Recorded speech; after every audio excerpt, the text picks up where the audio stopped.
नमस्कार। राम राम साथियों। स्वागत है आपका आपके अपने स्टडी प्लेटफॉर्म पढ़ाई.com पर। आज है 13 जून और 13 जून 2026 के जितने भी मोस्ट इम्पोर्टेंट राष्ट्रीय, अंतर्राष्ट्रीय और राजस्थान करंट अफेयर के जो प्रश्न रहने वाले हैं वो मैं आपको विभिन्न तथ्यों, न्यूज़ एनालिसिस और राजस्थान के लिए जो सूजस अपडेट जारी होती है उसके सहित आपको करवाने जा रहा हूँ। तो सभी साथी क्लास को पूरा देखें और हमारा चैनल सब्सक्राइब कर लें ताकि डेली करंट अफेयर अपडेट आपको मिलता रहे। तो आज हम पढ़ने वाले हैं ग्लोबल चेस लीग 2026।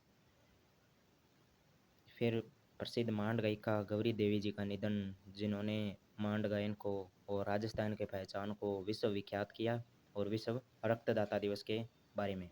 तो चलिए शुरू करते हैं आज की क्लास। आज की क्लास का पहला प्रश्न, तो global economy prospects report 2026, world bank ने 2026-23 के लिए भारत की जीडीपी वृद्धि दर पर 6.6% रहने का अनुमान लगाया। यानी 2026-23 में भारत की जीडीपी दर है, वृद्धि दर है जो 6.6% रहने वाली है। वर्ल्ड बैंक ने ऐसा अनुमान लगाया है। 2027-28 के लिए 7.2% तथा 2028-29 के लिए 7% वृद्धि का अनुमान वर्ल्ड बैंक द्वारा लगाया गया है। वैश्विक वृद्धि दर 2.5% रहने का अनुमान। अब बात करते हैं वर्ल्ड बैंक के बारे में। तो वर्ल्ड बैंक का मुख्यालय है वाशिंगटन डीसी, अमेरिका में। वर्तमान अध्यक्ष है अजय बंगा। अगले प्रश्न पर बात करें तो 114वां अंतर्राष्ट्रीय श्रम सम्मेलन, आयोजन जिनेवा, स्विट्जरलैंड में। भारतीय प्रतिनिधिमंडल का नेतृत्व शोभा करंदलाजे द्वारा किया गया है, और प्रमुख विषय इसके समावेशी विकास, लैंगिक समानता और श्रमिक अधिकार इसका मुख्य विषय रहे। और अगले प्रश्न पर बात करें तो असम नागालैंड त्रिपक्षीय समझौता, असम नागालैंड एवं भारत सरकार के बीच समझौता हुआ है। उद्देश्य कच्चे तेल एवं प्राकृतिक गैस का संयुक्त अन्वेषण के लिए यह समझौता किया गया है। इससे ऊर्जा ऊर्जा सुरक्षा, निवेश एवं क्षेत्रीय विकास को बढ़ावा मिलने वाला है। अब बात आती है ग्लोबल चेस लीग 2026 की। तो चौथे सीजन की मेज़बानी बेंगलुरु कर्नाटक करने वाला है, और आयोजन सितंबर 2026 में इसका होगा। और यह दुनिया की पहली फ्रेंचाइजी आधारित तो over the board rapid chess league है। इसका आयोजन फिडे एवं टेक महिंद्रा की संयुक्त पहल है, यानी फिडे और टेक महिंद्रा द्वारा संयुक्त रूप से किया जा रहा है। अगले प्रश्न पर बात करें तो ऑयल सीड्स किसान मित्र, तो तिलहन किसानों के लिए भारत की पहली व्हाट्सएप आधारित एआई एडवाइजरी सेवा है। तो इसका विकास IIOR हैदराबाद द्वारा। तो ऑयल सीड्स किसान मित्र व्हाट्सएप पर एआई चैटबॉट है, जिसके द्वारा किसान साथी है जो इस तिलहन फसलों से संबंधित जानकारी प्राप्त कर सकेंगे। अब बात आती है तो किसानों को स्थानीय भाषा में जो हर समय सलाह उपलब्ध करवाने का कार्य करेगा। उद्देश्य तो तिलहन उत्पादन बढ़ाना एवं तेल आयात पर निर्भरता कम करना। यानी हर समय किसी भी समय किसान साथी है जो इस चैटबॉट की सहायता कर ले सकते हैं, और जो तिलहन उत्पादन बढ़ाना और तेल आयात की निर्भरता कम करना इसका मुख्य उद्देश्य रहने वाला है। अब करें बात तो वारिया एआई वीडियो जनरेशन मॉडल है। तो भारत की स्वदेशी AI video story generation model विकसित है। विकास अवतार एआई बेंगलुरु द्वारा text to video, image to video सुविधा प्रदान करता है। इंडिया एआई मिशन के सहयोग से इसका विकास है जो किया गया है। अब बात आती है विश्व रक्तदाता दिवस 14 जून को मनाया जाता है। उद्देश्य रक्तदान के प्रति जागरूकता बढ़ाना। अब 2026 की थीम क्या रहेगी तो रही है तो one drop of humanity give blood save lives. तो one drop humanity give blood save lives, तो यह इसकी 2026 की थीम रही है विश्व रक्तदाता दिवस की। तो यह पूछी जा सकती है, तो इम्पोर्टेंट है, तो सभी साथी जरूर याद रखें। तो EMBO गोल्ड मेडल 2026 भारतीय मूल के वैज्ञानिक गौतम देई को सम्मानित किया गया है। यह पुरस्कार लाइफ साइंस के उत्कृष्ट शोध हेतु दिया जाता है। सेल डिवीजन पर शोध के लिए सम्मानित पुरस्कार राशि 10,000 पाउंड एवं स्वर्ण पदक इसके लिए प्रदान किया जाता है।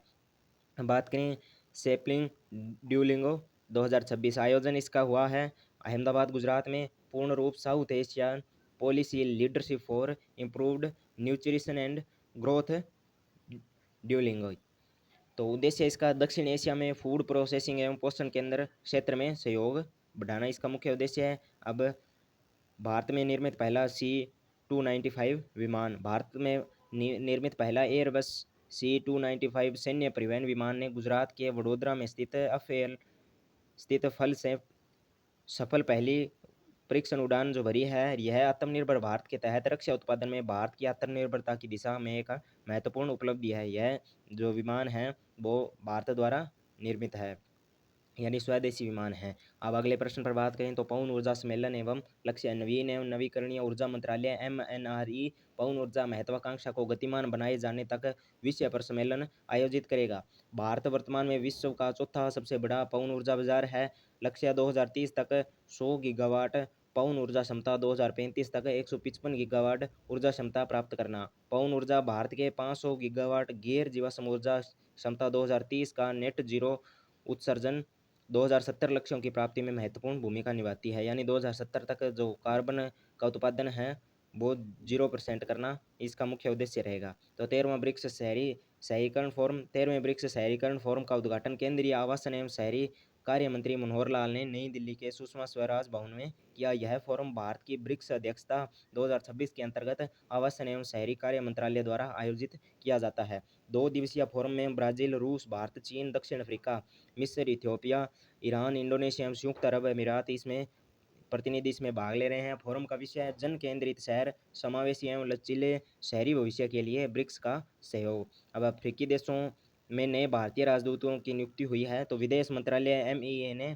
2 वरिष्ठ भारतीय विदेश सेवा आईएफएस अधिकारियों को अफ्रीकी देशों में भारत का नया राजदूत नियुक्त किया है। तो सबसे पहले हैं लक्ष्मण रमेश बाबू कोटे डी आइवर में भारत का अगला राजदूत इनको नियुक्त किया गया है। विनय कुमार को साओ टोमे और प्रिंसेप के लोकतांत्रिक गणराज्य में भारत का अगला राजदूत इनको नियुक्त किया गया है।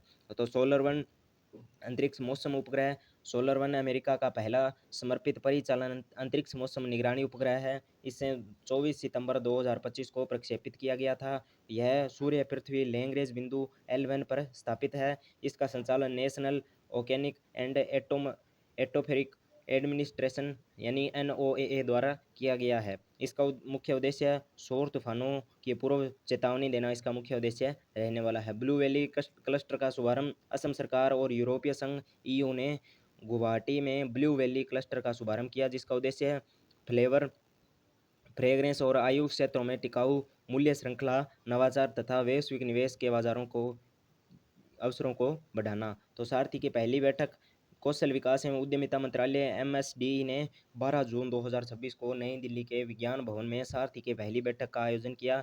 सारथी यानी strategic advisory and reform task force for holistic ITI transformation का उद्देश्य ITI संस्थानों का समग्र परिवर्तन करना है। बैठक की अध्यक्षता कौशल विकास एवं उद्यमिता राज्य मंत्री स्वतंत्र प्रभार तथा शिक्षा राज्य मंत्री जयंत चौधरी ने की।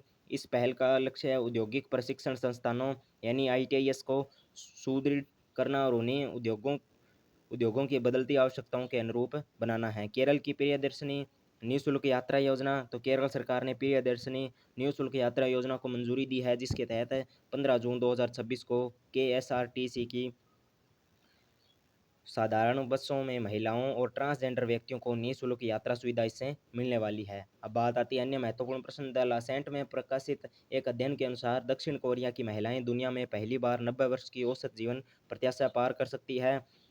और विदेश मंत्रालय ने रुद्र गौरव श्रेष्ठ को तुर्की गणराज्य में भारत का अगला राजदूत नियुक्त किया। और जवाहरलाल नेहरू बंदरगाह प्राधिकरण JNPA container port performance index CPI 2025 में भारत का सर्वश्रेष्ठ प्रदर्शन करने वाला 22वां कंटेनर बंदरगाह बनकर उभरा है। प्रधानमंत्री नरेंद्र मोदी G7 शिखर सम्मेलन 2026 में भाग लेने से पहले 13-14 जून 2026 को नीस के राष्ट्रपति इमैनुअल मैक्रोन के साथ द्विपक्षीय वार्ता करने वाले हैं। और Japan aerospace exploration agency JAXA ने मित्सुबिशी हेवी इंडस्ट्रीज के साथ साझेदारी की बहुप्रतीक्षित कम लागत वाले AH330 रॉकेट का सफल प्रक्षेपण किया।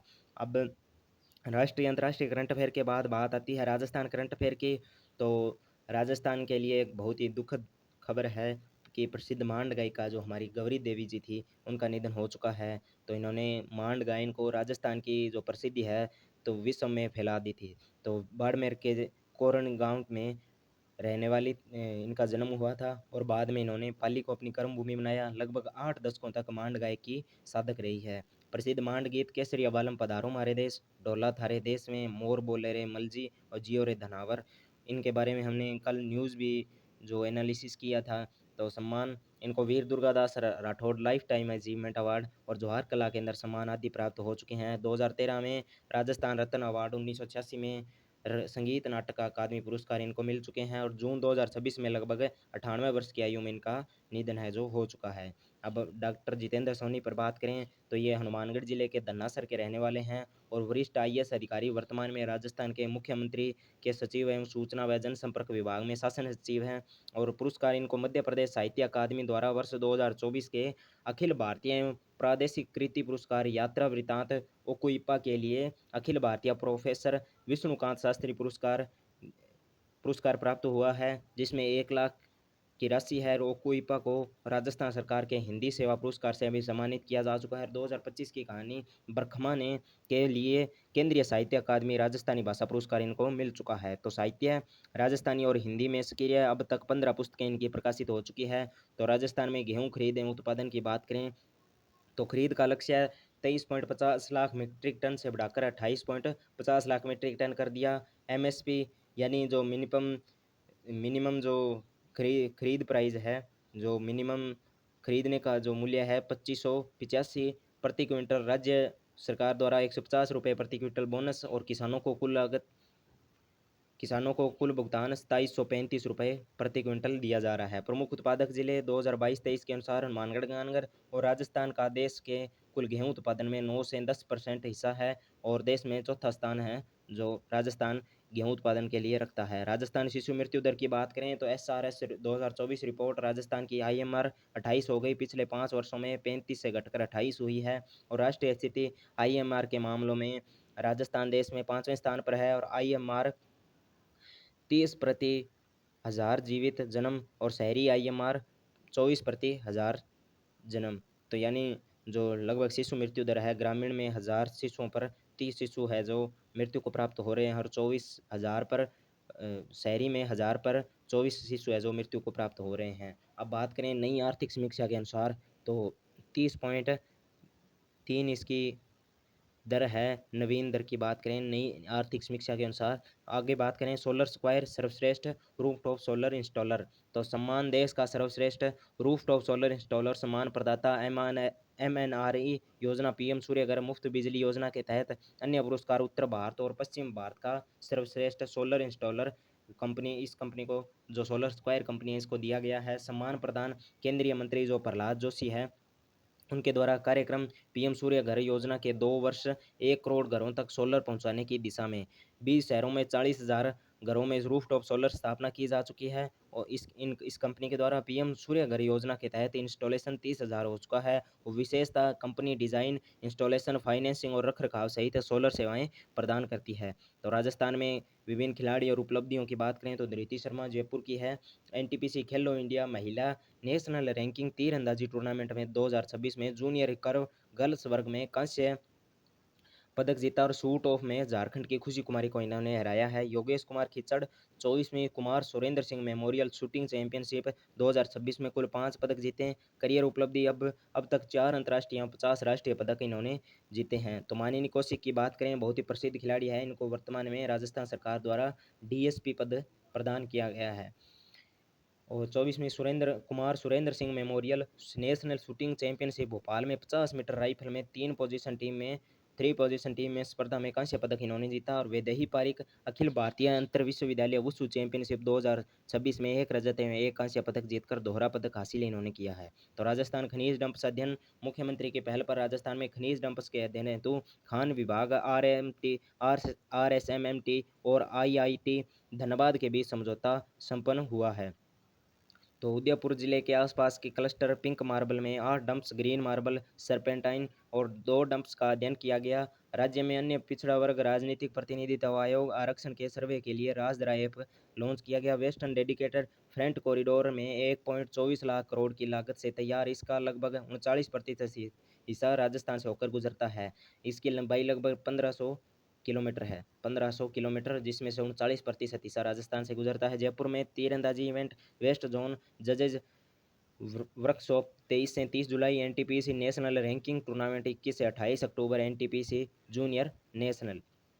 अब बात आती है सूजस अपडेट की, तो गर्भवती महिलाओं को निःशुल्क और जांच उपलब्ध कराने के लिए प्रधानमंत्री सुरक्षित मातृत्व अभियान विषय सत्र प्रतिमाह 9, 18 और 27 तारीख को आयोजन किया जाता है। राजस्थान के अगले प्रश्न पर बात करें तो राजस्थान के किस जिले से पोषण अभियान का शुभारंभ किया गया? तो झुंझुनू से इसका शुभारंभ। तो हाल ही में जून 2026 राजस्थान और हरियाणा के मध्य regional rapid transit system corridor के तहत प्रथम चरण को लेकर सहमति बनी। प्रथम चरण में इसे दिल्ली से राजस्थान के किस स्थान तक बनाया जा रहा है? तो बहरौड़ तक।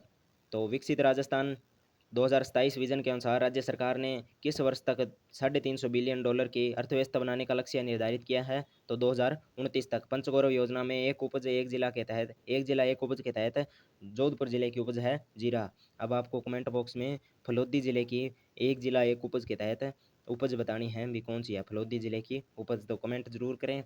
अब बात आती है न्यूज़ एनालिसिस की। तो पोषण अभियान का शुभारंभ माननीय प्रधानमंत्री द्वारा 8 मार्च 2018 से राजस्थान के झुंझुनू जिले से किया गया। बाकी ये विस्तृत न्यूज़ आप पढ़ सकते हैं, यानी आजकल प्रश्न है जो कहीं से भी पूछा जा सकता है, इसलिए इस न्यूज़ का जो अध्ययन आप जरूर करें। अब देखिए अगले प्रश्न पर। तो नई दिल्ली सराय काले खां से शुरू होने वाला दिल्ली गुरुग्राम SNB अलवर कॉरिडोर जो बहरौड़ से होते हुए सोनानाला तक विस्तारित होगा। अब अगले प्रश्न पर बात करें तो ओकुहेपा के लिए डॉक्टर जितेंद्र सोनी को राष्ट्रीय सम्मान मिला। तो मध्य प्रदेश संस्कृति परिषद द्वारा दिया गया। ये हनुमानगढ़ के धन्नासर के निवासी हैं। और जनगणना भारत 2027 इसके महत्वपूर्ण तिथियां। भारत की पहली डिजिटल जनगणना है। जनगणना 2027 का उद्देश्य है देश की जनगणना जनसंख्या, आवास, सामाजिक एवं आर्थिक जानकारी का संग्रह। प्रारंभिक चरण इसका रहा स्वयंगणना 8 राज्यों और संघ राज्य देशों में शुरू की गई। और गोपनीयता की पूर्ण सुरक्षा और स्वयंगणना SC portal, HLO mobile application, HLVC web application इसके लिए लॉन्च की गई। और शुभंकर है इसके प्रगति और विकास, ये प्रगति है और ये विकास इसके शुभंकर है। तो ये थी आज की हमारी क्लास। तो सभी साथी अगर क्लास को पूरा देख चुके हैं तो एक बार कमेंट जरूर करें और चैनल सब्सक्राइब कर लें ताकि डेली करंट अफेयर अपडेट आपको मिलता रहे। तो धन्यवाद। जय हिंद, जय भारत, जय राजस्थान।